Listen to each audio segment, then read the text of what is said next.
যেসব মহিলাদের বাচ্চা হতো না, আমার মা তাদের জন্য ওষুধ তৈরি করত। কিন্তু যে ঘরে সে মহিলাদের নিয়ে যেত, সে ঘরে একমাত্র আমার মা আর তার চাকনি ছাড়া কেউ যেতে পারতো না। কিন্তু আমার যখন বিয়ে হলো, তখন কোনো বাচ্চা হলো না।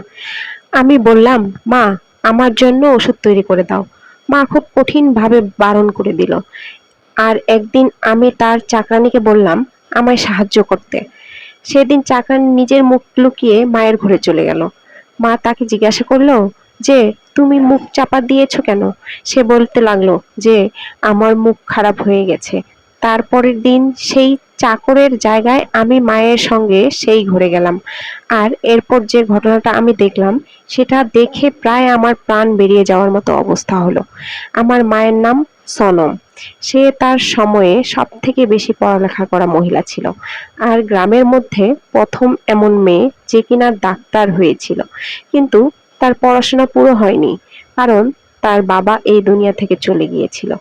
এরপরে আমার মা না বাচ্চা হওয়া মহিলাদের চিকিৎসা করতে লাগলো। আর এভাবেই একদিন তার বিয়ে আমার বাবার সাথে হয়ে গেল। আর তারপরে আমি এই দুনিয়াতে এলাম। আর এখন আমার বিয়ের বয়স হয়েছে। আমার মা ঘরের মধ্যেই মহিলাদের চিকিৎসা করত। যে মহিলারা চিকিৎসা করত, তার বাড়িতে বাচ্চা নিশ্চিতভাবেই হতো। মা পড়ালেখা করা মহিলা ছিল। কিন্তু একটা ঘটনা খুব অদ্ভুত লাগতো, আর তা হলো, কেন একটা আলাদা করে ঘর বানিয়ে রেখেছিল মা, যেখানে যেসব মহিলা চিকিৎসা করত। আমার ১৭ বছর বয়স হয়ে গিয়েছিল, কিন্তু তখন পর্যন্ত আমি ওই ঘরটা খুলে দেখিনি যে ভিতরে কি আছে। ওখানে শুধুমাত্র আমার মা আর তার চাকরানী যেতে পারতো। তার বয়স আমার মায়ের মতনই ছিল। সে আমার মায়ের সুখ দুঃখের সাথে ছিল। আমার মায়ের বিয়ের আগে থেকেই তাকে জানতো। আর এখন তো তারা দুজনে একে অপরের খুব প্রিয় বন্ধু হয়ে গিয়েছিল। কিন্তু একটা ঘটনা খুবই অদ্ভুত, সেটা হলো যে মাঝে মধ্যে তাদের সেই ঘর থেকে চেঁচানোর আওয়াজ আসতো। আওয়াজ শুনে যেন মনে হতো কোনো মহিলার সন্তান জন্ম নিচ্ছে সেই সময়। কিন্তু এখানে তো মহিলারা কোনো সন্তান জন্ম হতো না। তাহলে চেঁচানোর আওয়াজ কেন আসতো? আমি ঘুরে যাওয়ার অনেক চেষ্টাও করেছিলাম, কিন্তু মা কখনো আমাকে ভেতরে নিয়ে যায়নি। আর আমার বাবাকেও নিয়ে যেত না ঘরে। আমার বাবার মুখ তো আমার মা টাকা দিয়ে বন্ধ করে রেখেছিল, কেননা আমাদের ঘরে অনেক টাকা আসতো। মা একটা পেশেন্টকে দেখতো আর কয়েক হাজার টাকা নিত। আর যখন তারা জানতে পারতো যে তাদের সমস্যার সমাধান হয়ে গেছে, তারা মিষ্টি কাপড় সবকিছু নিয়ে আসতো আমাদের জন্য। ঘরে তো প্রতি সপ্তাহে একই রকম জিনিসপত্র আসতে থাকতো। মিষ্টি খেয়ে খেয়ে আমার ওজন বেড়ে গিয়েছিল। বাবা বলতো যে, ওর বিয়ে দেব কি করে? এত ভারী শরীর হয়ে গেছে, ওকে তো কেউ বিয়ে করবে না। বাবা এই কথাটা মজা করে বলতো। আমারও বিয়ের খুব ইচ্ছা ছিল। আমি বলতাম যে, এটা তো ভালো, আমার বিয়ে করিয়ে দাও। হ্যাঁ, আমাকে বিয়ে করিয়ে দাও। ব্যাস, আমার মাথাটা সঙ্গে সঙ্গে বিয়ের দিকে ঘুরে গিয়েছিল। মা একটা ভালো সম্বন্ধ দেখে আমার বিয়ে দিয়ে দিল। আমার বর ভালো তো ছিল, কিন্তু আমার মা বাবাকে নিয়ে খুব মজা করত। খুব ভালো জীবন কাটছিল। কখনো কখনো বাবার বাড়ি আসতাম। তখন বাড়ির সবার সাথে দেখা সাক্ষাৎ হয়ে যেত। আর মায়ের যে চাকর, সে সারা জীবনই মায়ের সাথে কাটিয়ে দিল। নিজের ৪টে মেয়ের বিয়েও সে একই চাকরির পয়সাতে দিয়েছিল। আর নিজের বাড়িও বানিয়ে নিয়েছিল। কিন্তু আমি জানি না যে তারা কি এমন চিকিৎসা করত। আমার মা বড় একটা বড় মেশিন কিনে এনেছিল। অনেক দামি মনে হচ্ছিল। এটা মায়ের ঘরের বাইরে পড়েছিল, কেননা ওটাকে ভেতরে নিয়ে যাওয়ার জন্য লোকের প্রয়োজন ছিল। আমি মাকে জিজ্ঞাসা করলাম যে, এটা কি? মা বলেছিল যে, এটা মেডিকেলের ডাক্তারের একটা বড় মেশিন। আমি জিজ্ঞাসা করলাম যে, তুমি এই মেশিন দিয়ে কি করবে? তুমি তো চিকিৎসা করা, অপারেশন তো করো না। কিন্তু মা বলল যে, এই মেশিনটা আমার ভীষণ দরকার। আর আমাদের কাজটাও আরো দ্বিগুণ হারে ভালোভাবে হতে পারবে এই মেশিনের জন্য। আমি বললাম যে, তুমি এত টাকা পয়সা রোজগার করে কি করবে? অনেক তো করলে মা, এবার তুমি একটু আরাম করো। মা বলতে লাগলো, পয়সা ছাড়া জীবন কি হয়? পয়সা তো এমন জিনিস যেটা প্রতিদিন প্রয়োজন হয়। আমার শ্বশুরবাড়িতে আমার ননদের যার বাচ্চা হচ্ছিল না, সেই ব্যাপারে যখন আমি জানতে পারলাম, আমি বললাম যে, আমার মা সারা দুনিয়ার চিকিৎসা করে বেড়াচ্ছে, তোমরাও তোমারও করে দেবে। কিন্তু চিকিৎসা খুবই দামি। চিকিৎসায় অনেক খরচ হয়। আমাদের থেকে তো পয়সা নিও না। আমরা তা তোমাদের আর শ্বশুর বাড়ির আত্মীয় হই। আমরা তো তোমাদের সম্পর্কে কেউই হই। যখন কিনা সে আমাদের কেউ ছিল না, সে তো ছিল দূর সম্পর্কে, আমার ননদের যা ছিল। কিন্তু আমার শাশুড়ি বলেছিল যে তোমার মাকে বলো এর চিকিৎসা ফ্রিতে করে দিতে, কেননা মেয়ের শ্বশুর বাড়ির ব্যাপার তো। আর এখন ব্যাপারটা আমার শ্বশুরবাড়িরই হয়ে গিয়েছে, কারণ এই প্রথমবার আমার শাশুড়ি আমাকে কোনো কথা বলেছিল বা আমাকে কোনো কাজ করতে বলেছিল। আমি যখন মাকে বললাম, তখন মা বলল, তুমি কি পাগল হয়ে গেছো? জানো কত পয়সা লাগে এই চিকিৎসার? আমি মাকে বললাম যে কোনো ব্যাপারে পয়সা লাগে, শুধুমাত্র ওষুধ দিতে হয় তো, চুপ করে দিয়ে দাও, এটা তো আমার মান ইজ্জতের প্রশ্ন। এখানে মা অদ্ভুত একটা কথা বলল। মা আমাকে বলল, এভাবে কিন্তু তোমার ইজ্জত খারাপ হতে পারে। আমি বললাম, তার মানে? কেন খারাপ হবে মান ইজ্জত? মা বলল, যদি তার চিকিৎসা করি আর তার যদি কোনো লাভ না হয় তখন? আমি বললাম, মা তুমি তো যার যার এখন পর্যন্ত চিকিৎসা করেছে তারা প্রত্যেকেই তো লাভ পেয়েছে, তাহলে আমার শ্বশুরবাড়ির আত্মীয়র কেন লাভ হবে না? আমি অনেক কষ্ট করে মাকে রাজি করালাম। আমার বাবাও বলল যে মেয়ের শ্বশুরবাড়ির ব্যাপার। আমার মা আমাকে বকলো, আর একটা একটা এটাও বলল, আর কখনো আমার সাথে এই ব্যাপারে কথা বলতে যেও না। যদি তুমি নিজের পেশেন্ট নিয়ে আমার কাছে চিকিৎসার জন্য আসতে থাকো, তো আমি একদম চিকিৎসা করব না। আমি বললে আমার মা বকলো। বাবা যখন বলল, মা রাজি হয়ে গেল চিকিৎসা করতে। আমি বাবাকে বললাম, মা তো আমার কোনো পরোয়াই করে না বাবা। বাবা বলল, রাত দিন লোকের চিকিৎসা করে করে পাগল হয়ে গেছে, সব সময় ওই ঘরে ঢুকে থাকে। আমি জিজ্ঞাসা করলাম যে তুমি কি কখনো ওই ঘরে গেছো? বাবা তখন বলতে লাগলো, যখন ওই ঘরটা তৈরি হচ্ছিল তখন আমি গিয়েছিলাম, তারপর থেকে আর যাইনি। কিছুই নেই ওই ঘরে, শুধুমাত্র এই ডাক্তারের জিনিসপত্রই আছে ওখানে। একটা টেবিল আছে আর দু চারটা আলমারি আছে। কিন্তু যদি ঘটনাটা এটাই হয় তাহলে মা কেন সেখানে কাউকে যেতে দেয় না? আমার ননদের জায়ের চিকিৎসা হয়ে গেল। আমি তাকে জিজ্ঞাসা করেছিলাম, তোমাকে কোথায় বসিয়েছিল? আমাকে বলল যে ঘরের ডাইনিং রুমে বসিয়েছিল। আমি বললাম যে তোমাকে ঘরে নিয়ে যায়নি? সে বলল যে না, আমাকে তো কোনো ঘরে নিয়ে যায়নি। দু চারটে টেস্ট করলো আর তারপর চিকিৎসা শুরু করলো। ওষুধ লিখে দিয়ে দিল। বলল যে যদি কপালে থাকে তাহলে বাচ্চা হবে, না হলে না, এর কোনো চিকিৎসা নেই। আমি অবাক হয়ে গেলাম। আমার মা সারা দুনিয়ার চিকিৎসা করছে আর এটা হতেই পারে না। আমার মা পুরো দুনিয়াকে বলে বেরিয়েছে যে এই চিকিৎসা, এটা হতেই পারে না যে বাচ্চা হবে না। তবেই তো লোকেরা আসে লাখ লাখ টাকা খরচা করে। এখন মা যখন পয়সা পাচ্ছে না, তার মানে এই যে পয়সা পায়নি বলে মন থেকে তার চিকিৎসা করেনি। আমার মা তো খুব লোভী হয়ে গেছে। তারপর আমি ভাবলাম যে দেখা যাক, হতে পারে যে বাচ্চা হয়ে যাবে, হতেই পারে। আমার মা ননদের জায়ের চিকিৎসা করলো, কিন্তু তার কোনো লাভই হলো না। সে বলল এমনি নিজে মায়ের সবসময় প্রশংসা করতে, আমি তো কোনো লাভ পেলাম না। কিন্তু তোমার মা খুব ভালো মানুষ, উনি বলেছেন যে যখন ভগবান চাইবে তখনই বাচ্চা হবে। আজকাল তো এমনই অবস্থা, 1 মাস যদি বাচ্চা না হয়েছে তো নানান কথা বলা শুরু করে দেয় লোকেরা। আমিও চিন্তায় পড়ে গেলাম, কেননা বিয়ে হয়েছে আমারও 7 মাস হয়ে গেছে।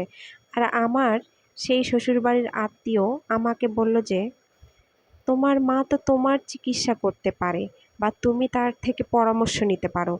উনি বললেন যে দেরি করো না, তোমার আবার আমার মতো অবস্থা যেন না হয়, কেননা তারপর কিন্তু আর এ বাড়ির লোকেরা তোমাকে আর ক্ষমা করবে না।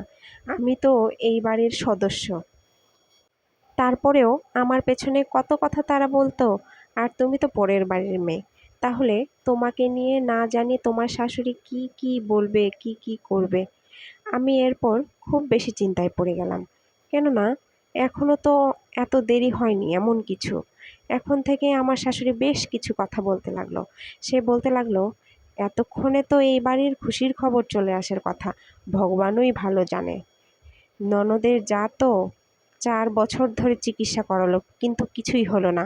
আমার তো মাত্র 7 মাস হয়েছে, দেখা যাক কি হয়। আমি এদের সবার কথা আর আচরণ ব্যবহারে ভীষণ চিন্তায় পড়ে গেলাম। আমি আমার বর আর শাশুড়িকে না বলেই ডাক্তারের কাছে চলে গেলাম আর চেক আপ করালাম। পরীক্ষা করার জন্য বলল, আর বলল যে 2 দিনে তুমি রেজাল্ট জেনে যাবে। আমি বললাম যে টেস্টের রিপোর্ট নিতে আমি আসতে পারবো না। আপনি এক কাজ করবেন, আমাকে ফোনে রিপোর্ট পাঠিয়ে দেবেন। উনি বললেন যে ঠিক আছে, আমার নাম্বার নিয়ে নাও। ডাক্তারটা ভীষণ ভালো ছিল, বুঝে গিয়েছিল যে আমি লুকিয়ে লুকিয়ে বেরোতে পারবো না। এই ২ দিন আমি যে কিভাবে কাটিয়েছি শুধু আমিই জানি। ২ দিন পরে ডাক্তারের ফোন আসলো। আবার উনি আমাকে রিপোর্ট বললেন। উনি বললেন, "আপনার সমস্যা আছে আর আপনি কখনো মা হতে পারবেন না।" আমার আপনাকে এটাই বলার যে আপনি কোনো ছোটোখাটো চিকিৎসা করিয়ে, কোনো ওষুধপত্র খেয়ে নিজের শরীর বা নিজের জীবন নষ্ট করবেন না। তার বদলে আপনি টেস্ট টিউব বেবির মাধ্যমে বাচ্চা জন্ম দিতে পারেন। আর টেস্ট টিউব বেবির চিকিৎসা এতটা সহজ না, তাতে অনেক পয়সা লাগে। কিন্তু ডাক্তারের বলার ছিল যে প্রথম তুমি এখন যুবতী, আর এখন তোমার বিয়ের প্রথম দিক। এখন তো সবে শুরু। তোমার বর রাজি হয়ে যাবে। পরে তোমার বর এটাই ভাববে যে লাখ টাকা খরচ করে এমন চিকিৎসা করিয়ে যেখানে 40% মাত্র ঠিক হয় আর কোনো গ্যারান্টি নেই, সেটা করিয়ে কি হবে? এজন্য ছেলেরা লাখ টাকা খরচ না করে দ্বিতীয়বার বিয়ে করে নেয়। বিয়ে করে নেয় আর প্রত্যেক বছর তারা বাচ্চা জন্ম দেয়। আমি ভীষণ চিন্তায় পড়ে গেলাম। আমি সারা রাত কেঁদেছিলাম। বর জিজ্ঞাসা করলে বলে দিলাম যে কিছুই হয়নি। আমি ভীষণ দুঃখ পেয়েছিলাম, কেননা আমি কখনো ভাবিনি যে আমার সাথে এরকম হবে। তারপর একদিন আমার গ্রামের একটা মেয়ে আমার কাছে আসলো। সে বলল, তোমার মায়ের কাছ থেকে চিকিৎসা করিয়েছিলাম, আজ আমার কাছে 2 জোড়া বাচ্চা, আর আমি ভীষণ খুশি। আর সে আমাকে ধন্যবাদ জানালো। সে আমার মায়ের প্রশংসা করতে লাগলো আর বলতে লাগলো, ভগবান ওনার হাতে জাদু দিয়ে পাঠিয়েছেন, যার চিকিৎসাই করেন না কেন সেই ঠিক হয়ে যায়। আমি ওই মহিলার কথায় ভীষণ খুশি হলাম আর যেন মনে মনে শান্তি পেলাম। সে আমাকে বলল, 10 বছর পর্যন্ত আমার কোনো বাচ্চা হয়নি। তোমার মায়ের কাছে চিকিৎসা করালাম যখন, তখন বাচ্চা হয়ে গেল। তোমার মা, তুমি তো সব কিছুই জানবে। যখন সে আমাকে এই কথাগুলো বলল, তখন আমি অবাক হয়ে গেলাম। আমি জিজ্ঞাসা করলাম যে সব কিছু মানেটা কী? সে বলল যে এটাই যে চিকিৎসা কিভাবে হয়। আমি বললাম যে তুমি জানো কিন্তু আমি তো জানি না। সে বলল, ছাড়ো কথাটা, বাদ দাও। আমার মা 1 মাস পর্যন্ত সবার চিকিৎসা করত। আমি ঠিক করেছিলাম যে আমি আমার বরকে এসব বলবো না, না আমার শাশুড়িকে বলবো। কারণ এমনিতেই এরা আমাকে খুব একটা পছন্দ করে না। আমি নিজের মাকেই সব কিছু বলবো, তার থেকে চিকিৎসা করাবো। করে আমার আর কারোকে বলার কোনো দরকার পড়বে না। আমি মায়ের কাছে চলে গেলাম। মা সকাল সকাল ভীষণ ব্যস্ত ছিল। ওই ঘরেই বসেছিল, বাইরে আসেনি। আমার আর ঘরে যাওয়ার অনুমতি ছিল না। বাবা বাড়ি ছিল না। 4 ঘন্টা মা আমাকে অপেক্ষা করালো। আমি ভীষণ রেগে গেলাম। এরপর আমি তাকে বললাম, সমস্যা আছে আমার কিছু। মা জিজ্ঞাসা করলো, কী সমস্যা? পয়সার দরকার? আমি বললাম, পয়সার দরকার নেই। আর এরপর তাকে বললাম যে আমাকে ডাক্তার কী বলেছে। আর এরপর তাকে রিপোর্ট দেখালাম। ডাক্তার যেটা আমাকে ফোন করে বলেছিল সেটাই বললাম। আমার মা বলল যে হ্যাঁ, রিপোর্ট তো এটাই বলছে। এবার কি করা যায়? এটা তো বড় সমস্যা। আমি বললাম, কেন? তোমার জন্য তো এটা কোনো সমস্যা হওয়ার কথা নয়। তুমি আমার চিকিৎসা করো। মা বলল, এই ধরনের কথা যদি আর বলেছ, তাহলে আমার থেকে খারাপ কেউ হবে না। আমি তোমার চিকিৎসা করব না। একদমই। মা, এটা তো ব্যাপারটা সেরকমই হয়ে গেল না, যে তুমি সমস্ত পরিবারকে খাবার দিচ্ছ আর আমি প্লেট নিয়ে গেলাম যখন খাওয়ার জন্য, তুমি বললে খাবার খেলে পাপ হবে। আমাকে আমার মা এত বাজেভাবে বকা দিল যেন মনে হলো সে মরে গেলেও আমার চিকিৎসা করবে না। আমি জিজ্ঞাসা করলাম, কেন করবে না চিকিৎসা? বাবাও এসে গিয়েছিল ওখানে। আমি কান্নাকাটি করছিলাম। বাবাও দেখে নিল যে এতদিন পর মেয়ে ঘুরে এসেছে, তার উপরে আবার কান্নাকাটি করছে সে চিন্তায়। বাবা আমাকে সবসময় অনেক ভালোবাসতো। সে আমাকে বলল যে, কেন কাঁদছো তুমি? তখন মা বলল যে বিনা কারণে ও কিছু চাইছে। মা এই কথাটা বাবাকে বলল না যে আমি কখনো মা হতে পারবো না, আর আমি আমার চিকিৎসার জন্য বললাম। কিন্তু মা আমার চিকিৎসা করতে চাইছে না। এক তো ভুল করেছে মা, তার উপরে আবার মিথ্যে কথাও বলছে। বাবা বলল যে কেন চিন্তা করছো, আমি তো আছি। আর যেটা তোমার দরকার আমি তোমাকে এনে দেব। আমি তোমার জন্য চা বানিয়ে দিচ্ছি। বাবা সেখান থেকে চলে গেল। মা বলল যে যেটাই হচ্ছে সেটাই ভগবানের উপর ছেড়ে দাও। আর খবরদার, যদি এখানে চিকিৎসার কথা আবার তুমি বলেছ, আমি তোমার চিকিৎসা কখনোই করব না। আর এই কথাটা নিজের মাথার মধ্যে ঢুকিয়ে নাও। আমি বাড়িতে চলে এসেছিলাম আর ভাবলাম যে আমাকে মা কেন এমন বলল। প্রথমত, আমাকে তো মা ঘরে যেতে দিত না। যখন আমি আমার বন্ধুকে তার কাছে পাঠিয়েছিলাম, তখন মা তাকে ওই ঘরে নিয়ে যায়নি আর তার চিকিৎসাও করায়নি। তখনও আমার মায়ের কিছুই যায় আসেনি। আর আজকে যখন আমি বিপদে পড়েছি, তখন আমারও চিকিৎসা করতে চাইছে না। কোনো একটা গন্ডগোল তো আছেই। আমার মা মিথ্যে কথা বলতো, মানুষের চিকিৎসা সে করতো না। যদি সে মিথ্যে কথাই বলতো, তাহলে তার কাছে এত লোক কেন পয়সা খরচ করে চিকিৎসা করতে আসতো? কেন আমার বা আমার বন্ধুর চিকিৎসা করতে চাইছেন না, যখন কিনা সমস্ত দুনিয়ার সে চিকিৎসা করছে? এবার আমার শেষ আশা আমার মায়ের চাকরানি ছিল। সে আমাকে যাবার সময় দেখে নিয়েছিল। পরের দিন আমাকে ফোন করলো, জিজ্ঞাসা করলো, তোমার কি সমস্যা হয়েছিল, তুমি কেন কাঁদছিলে? সে আমাকে মায়ের মতন করেই লালন পালন করেছিল ছোট থেকে। আমার খেয়াল রাখতো। মা তো সারাদিন নিজের কাজে ব্যস্ত থাকতো। আমি তাকে সব কিছু বলে দিলাম। আমি তার সাথে দেখা করলাম, করে বললাম, আমাকে সাহায্য করো। সে বলল যে আমি তোমাকে সাহায্য করব না, কারণ এই কাজটা আমার ভুল মনে হয়। আমি বললাম যে তার মানে? সে বলল যে তার মানে আমি তোমাকে বলবো না। তার দিন সে মায়ের কাছে মুখ ঢেকে গেল। মা তাকে জিজ্ঞাসা করলো, তুমি মুখ কেন বেঁধে এসেছো? তখন সে মিথ্যা কথা বলল যে তার মুখ জ্বলে গেছে, এজন্য সে মুখ চাপা দিয়ে এসেছে। অদ্ভুত একটা দাগ হয়ে গেছে আর মুখে ওষুধও লাগিয়েছে। মা কাজে ব্যস্ত হয়ে গিয়েছিল। এরপর সে আর দ্বিতীয়বার এক কথা জিজ্ঞাসা করেনি। আমাকে চাকরানি বলল, কাল তুমি মুখ বেঁধে সেখানে যেও। আমি মুখ চাপা দেওয়ার কারণ প্রথমেই বলে দিয়েছি, এজন্য তোমাকে সে কিছুই জিজ্ঞাসা করবে না। আমি বললাম যে আমার খুব ভয় লাগছে, কিন্তু সে আমাকে সব কিছু বলল। তোমাকে এই করতে হবে আর তোমাকে গিয়ে দাঁড়িয়ে থাকতে হবে। কোনো প্রশ্ন জিজ্ঞাসা করলে মাথা নাড়িয়ে জবাব দিয়ে দিও। কাল এমনিতেও সেরকম কাজ কিছু নেই, একটাই রোগী আছে, তারই অ্যাপয়েন্টমেন্ট আছে। তো তুমি নিজেই সব কিছু জেনে যাবে, তুমি সব কিছু প্রশ্নের উত্তর পেয়ে যাবে। আর তোমার মা যখন সব কিছু জানতে পেরে যাবে, তাকে বলে দিও যে আমি চিরজীবনের জন্য এই কাজ ছেড়ে চলে যাচ্ছি আর আমার এই কাজ করার কোনো প্রয়োজন নেই। এই কাজের অনেক পয়সা রোজগার করা যায়, কিন্তু অনেক সমস্যাও হয়। আমি মুখ বেঁধে পরের দিন চলে গেলাম। মা কোনো কথা জিজ্ঞাসা করলো না। ঘরটা ভেতর থেকে দেখলাম পুরো অপারেশন থিয়েটারের মতো পরিবেশ ছিল। বড় বড় মেশিন পড়েছিল।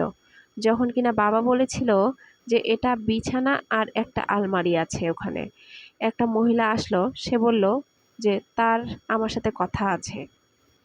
মা বলল, তুমি ওর রিপোর্টটা দেখে নাও। আমি যখন তার রিপোর্ট পড়লাম, তখন ওই একটা কথাই লেখা ছিল যে সে কখনো মা হতে পারবে না। আর তাকেও বলা হয়েছিল সে যেন টেস্ট টিউব বেবির মাধ্যমে বাচ্চা জন্ম দেয়। এই সমস্ত কথাই লেখা ছিল। তাহলে কি মা এই সমস্ত কাজ করত? কিন্তু কিভাবে করে মা? মা তো ডাক্তার না। মা সেই মহিলাকে জিজ্ঞাসা করলো, তুমি কি নিজের ইচ্ছায় সমস্ত করতে চাও?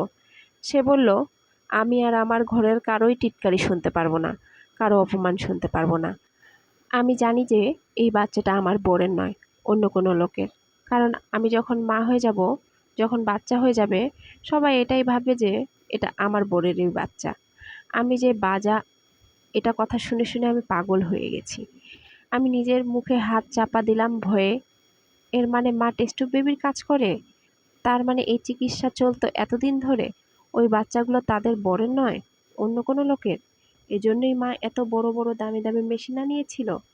আর অবাক হওয়ার মতো ব্যাপার হলো, মহিলারা নিজেরা নিজেরা এই কাজের জন্য রাজিও হয়ে যেত। এই গ্রামটা একটা ছোট্ট গ্রাম। এখানকার গ্রামের লোকদের মধ্যে এত বুদ্ধি কোথায়? এজন্যই তারা রাজি হয়ে যায়। অথবা বাজা, এই কথাটা শোনার ভয়েই যে মহিলা বাজা, এর জন্য তাদের উপর অত্যাচার করা হয়, যে কথা শোনানো হয়, তাই তারা এই কাজ করতে রাজি হয়ে যায়। তখন সেই মহিলা চলে গেল আর আমি নিজের মুখ খুললাম। আমার মা চমকে উঠল আর বিরক্ত হয়ে গেল। রেগে গেলেন তিনি। এই জন্যই আমার মা আমার চিকিৎসা করতে চাইছিল না। কেননা সে চাইতো না যে আমি বরের ছাড়া অন্য কোনো বাচ্চাকে জন্ম দিই, যাকে আমি জানি না পর্যন্ত। মা যেটা করেছিল, আমি যেটা করেছি এটাকে ভুল ভেবো না। কেননা এরা বাচ্চা, আর এই বাচ্চাগুলো এই দুনিয়ায় আসার অধিকার আছে। আমি যদি ভুল কাজ করি, কোনো মহিলা জীবনে খুশি এনেছি, লোকেরা তাকে বাজে বলা বন্ধ করে দিয়েছে, এর থেকে ভালো কথা আর কি হতে পারে? সাধারণ মানুষ আজও টেস্ট টিউব বেবির বিরুদ্ধে, কেননা তারা ভাবে এটা পরের বাচ্চা। হ্যাঁ, এটা পরেরই বাচ্চা, কিন্তু আমি মহিলাদের বলে দিই সবটা। আমার কাছে আর কোনো রাস্তা থাকে না। আমি বলে দেই যে আমি তাদের পেটে যে বাচ্চা দিতে যাচ্ছি সেটা তার বোনের নয়, অন্য কারো বাচ্চা, অন্য কারো ছোট প্রাণ। আমি মহিলাদের বলে দেই যে আমার কাছে আর কোনো রাস্তা নেই। তারা এই দুনিয়ায় আসতে চায়। আর এই কাজগুলো আমি মহিলাদের থেকে লুকিয়ে করি না। এরা আমার সাথে যোগাযোগ করে। সেজন্যই তো তারা এত টাকা দিয়ে যায়। আর আমি এই সমস্ত তোমার সাথে করতে পারবো না। আমি নিজের মাকে বললাম, আমি জানি না তুমি ঠিক করছো না ভুল করছো।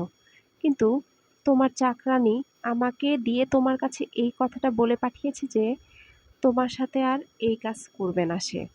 চিরজীবনের জন্য এই কাজ ছেড়ে সে চলে গেছে। আমি জানি না আমার মা ঠিক করেছিল না ভুল করেছিল। শুধুমাত্র আমি সেখান থেকে ফিরে এসেছিলাম শ্বশুরবাড়ি। আমার অদ্ভুত লাগছিল। সাধারণ মানুষের সামনেই মা নিজের প্রাণের ঝুঁকি নিয়ে এই কাজ করছিল। আর কাল যদি কেউ জানতে পারত, তাহলে সে এত রেগে যেত যে প্রতিশোধ নিতই। আর তারপর কি করত মা? কিন্তু মা ১ বছর পর সেই কাজটা ছেড়ে দিয়েছিল।